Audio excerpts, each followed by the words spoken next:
Nobody in your doctor's office warned you about the hair loss, the skin changes, or the muscle mass you might be losing on your GLP-1 medication.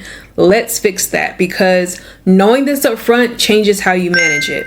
Hey, welcome back. This video is one I've been wanting to make for a while because I keep seeing the same questions come up in our community, and they're not getting good answers from a lot of the mainstream GLP-1 content out there. If you're taking Ozempic, Wegovy, Mounjaro, Zepbound, or even a compounded version, and especially if you experience rapid weight loss, there are some physical changes that can happen that are completely real, completely common, and almost completely glossed over in typical patient education.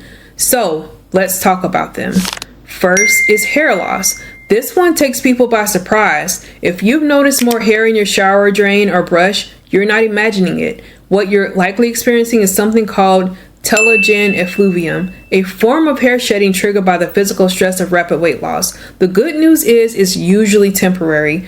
The less good news is it can be significant and can last for several months. Supporting your hair through this means prioritizing protein intake, which is often compromised when appetite drops, and making sure your micronutrients, especially iron, zinc, and biotin, are solid. Both protein and nutrient intake, unfortunately, are often compromised when appetite drops drastically on GLP-1s.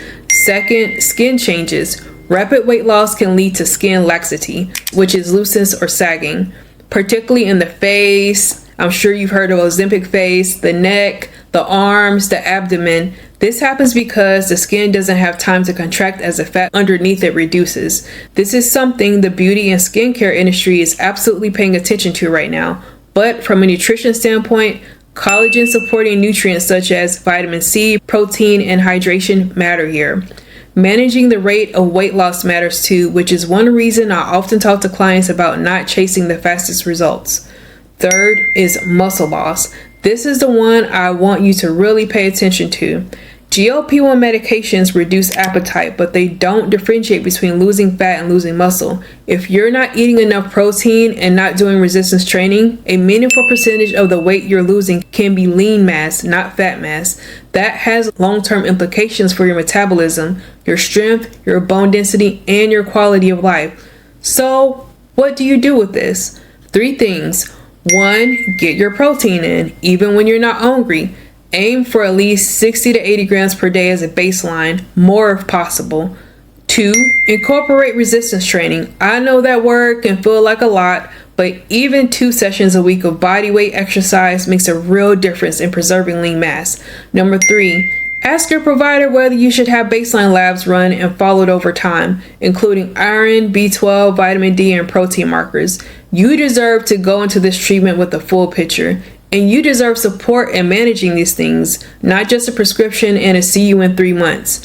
Before I go, if you want ongoing support from a community that gets it, please join my free Facebook group, Bariatric and GLP-1 Support by Real Talk Nutrition. We talk a lot about this stuff in there without judgment. And if you're ready to go even deeper and you want even more support, I have a monthly group coaching membership called the Real Talk Continuum.